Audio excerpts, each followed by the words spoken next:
tonight's the night.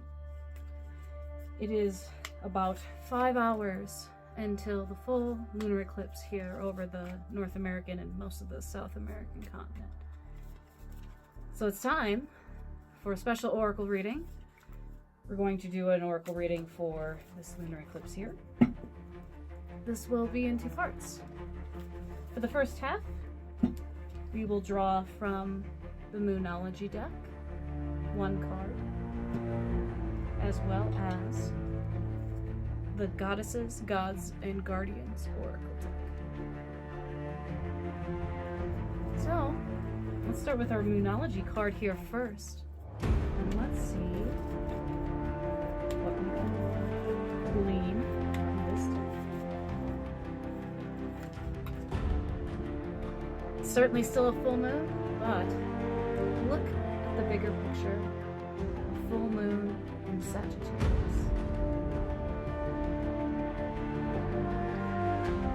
It's wonderful, right? It's actually red, just like this blood moon is supposed to be.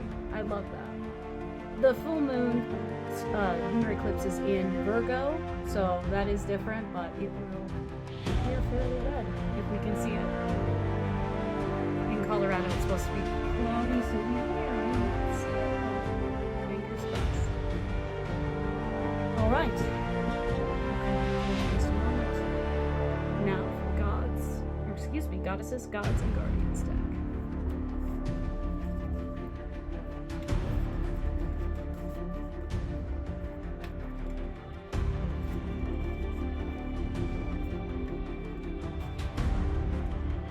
Oh wow, I have not pulled this card before. Maulisa. I do love that the moon is on here as well as the sun. Apologies, before we continue further, I need to highlight this wonderful candle here. This is a Mother Maiden Crone candle. It's representative for me for Hecate, the goddess of witchcraft crossroads. And she is very closely associated to the moon. And I'll light this incense here. Apologies if you hear my cats in the background. All right. So let's look a little deeper on both of these cards. Full moon in Sagittarius. Turn to that pretty quickly on that turn. Are you thinking too much about the details of your dilemma? Fretting over the minutiae can be counterproductive. Or perhaps you're being all talk and no action? This card is a reminder that while it's good to think things through, sometimes you need to step back and look at the bigger picture. What do you then see about your current situation? What's the most positive thought you could have about it?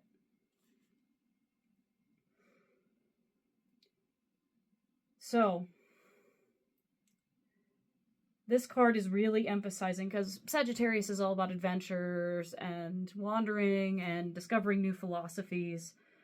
This card is all about reminding us that it's important to go have an adventure and see the wide world beyond our yard, expand our horizons. We have to use this full moon to let things go and not fret about the minutiae. Even though this is Virgo, right? Virgo is about minutiae. But by the same token, fretting too much about the details will hold us back. Full moons are about letting go, releasing. It is time to release. And now for Maulisa. I've actually not heard of this deity. I've not pulled this card before, so...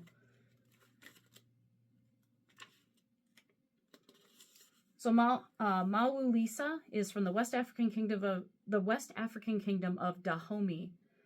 And this deity is neither male nor female. In the beginning of everything, there was Maulisa, who had 2 faces. Mawu, a woman, is the female side of God, and her eyes are the moon.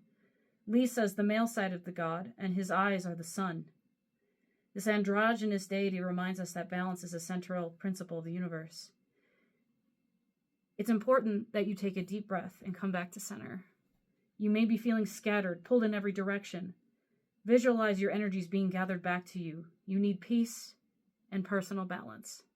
Stabilizing your energy is a priority to avoid becoming overwhelmed or burnt out. It's important that you don't allow the minutia to drain you. It's important for you to not worry and to really release all of those stressors that you've had before with this full moon. You need to bring life into balance, come back to center. Don't be so scattered so you can embark on the next adventure that's awaiting for you. There's so much protection around you.